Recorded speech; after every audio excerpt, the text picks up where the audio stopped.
what was the idea behind doing like a period comedy piece?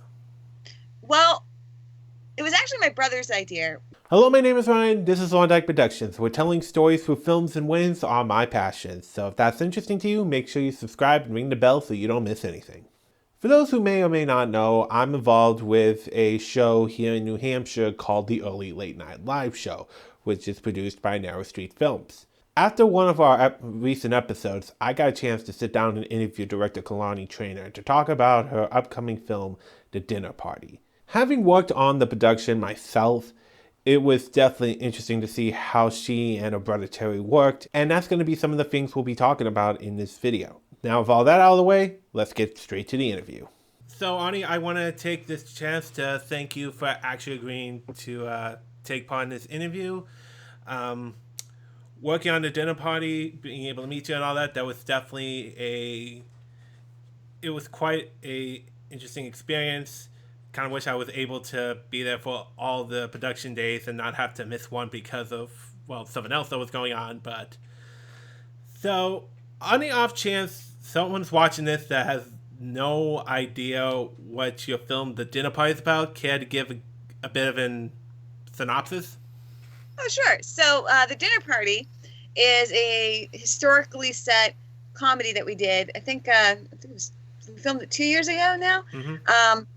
We filmed it over 4 days, and basically it's set in Edwardian America in a mill town where a mill owner is trying to convince a banker to give him a loan, and he invites him to a stylish dinner party only to have it go completely wrong. Everybody, there's a strike, there's guests that should not be there, and it's just chaos. But it was a fun movie to write. It was even more fun movie to shoot. And we got to shoot in this beautiful location called the Kent House, and we had a terrific cast, a terrific crew. And yeah, that was the first time I met you, and you were immensely helpful. It was too bad you missed that one day, but I'm sure you appreciate being on a project that probably made you money instead of giving you headaches. So I wanted to kind of ask a bit more about the dinner party. Like, what was the inspiration? Like, what was the idea behind wanting to do like a period piece? Because your previous film up to this, for those who don't know, this is Killarney's second feature film. First being Michael Lawrence's Season of Darkness, which is like a mystery thriller, right? Yeah, I actually have the book here, so you can see. It's kind of like a British murder mystery was what we were going for with that one. So very different. Nice. So, what was the idea behind doing like a period comedy piece? Well, it was actually my brother's idea. Back when I was like much younger, in my teens, I wrote a series, a soap opera that was a joke, and it was the same story, but with a few different characters and all this stuff. And I used to use Terry as my guinea pig. I would read out loud to him to see which parts he'd laugh at and which parts he wouldn't. So, and we used to talk about this series a lot. So flash forward to a few years ago, he called me up one day and said, "Why don't we turn that into a movie?" And I said, "We can't turn that into a movie. We don't have costumes. We don't have a set. It's not even written like a movie. We can't do it." And I hung up the phone, and then 5 minutes later, I called him back, and I said, "Actually, we can do this as a movie because I figured out how to make it into a movie." The script took about maybe 4 months to write altogether, and honestly, I thought we were going to have a problem getting, because our crew was at the time used to doing action movies, so we were used to beating people up and throwing people off cliffs and getting them all splashed with blood. And I thought, no one's going to go for a movie that requires them to get dressed up in fancy clothes and sit at a table and make funny remarks to each other. But I was wrong. Everybody wanted in. So it ended up just being a lot of fun.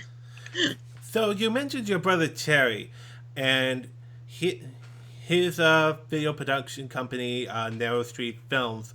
So if I understand correctly, you are basically also like one of the major players of actually making sure that thing doesn't crash and burn. Am I right? That's correct. Yeah. All right. So how did it come to be that that that you kind of ended up becoming like pretty much all the films you worked on up to this point, outside of like stuff you've acted for, like for my short film or whatever, ended up being kind of associated with Narrow Street Films. How did that come to be? Um, well, I've been associated with Narrow Street Films pretty much since its inception, on and off. I started off by just playing one character in one of Terry's first feature films, and then I ended up playing a villain in another character in another film, and then reprising another role. And then I started getting into sort of the behind the scenes stuff, like helping out with the script or holding the camera or the sound. I always forget the boom. Boom operator. Thank you. Yes, being a boom operator. You can tell what a professional I am some way. But I became really kind of a bigger part of it when Terry actually asked if we could make a movie out of a script I'd written a long time ago, which became Michael Lawrence. So it was kind of his idea to do Michael Lawrence because he wanted to try something a little bit different, a little less action oriented, a little bit more story driven. Mm-hmm. So I rewrote the script. We became I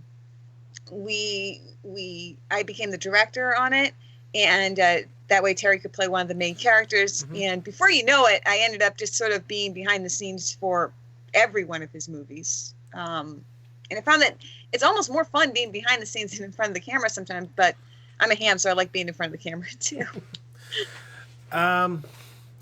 So whose decision was it to have you actually direct Michael Lawrence? Was it solely you? Was it something you discussed with Terry? And have you worked on any like small projects that are never going to see the light of day before you did Michael Lawrence? Yes. It was Terry's idea for me to direct. It made me very nervous, but he said, we were talking about it, and he said, well, look, it's your story. Who's going to know better than you how it should be done? And I'm like, probably a lot of people, but I really appreciated the chance to direct it because, I'm used to writing. I'm not used to directing, and I learned a lot about people and how to create stories by directing this one. And that also freed Terry up so that he could, because he played the second detective in it, mm-hmm. and that freed him up to do the production work and focus more on his acting. And before we knew it, we kind of came up with this sort of rhythm. If he writes the script, he's the director. If I write the script, I'm the director. And it makes for a nice balance of duties, if you will. Gotcha. All right. I kind of wanted to go back to the dinner party because, as far as I'm aware, it's not been made available to the public yet, right? Right. We just got into the Boston International Film Festival, though, so yay! Congratulations on that. But this kind of brings up the question of, because what Felsen and Company, the series, right? Yes. Because we worked on the pilot episode, and Terry has contacted me about gear recommendations because he wanted to, for like additional, I think he said 8 episodes. So yes. Even though you haven't had a chance to see how it receives yet, what made you decide I want to do a follow-up to the dinner party in the form of the series Felsen and Company?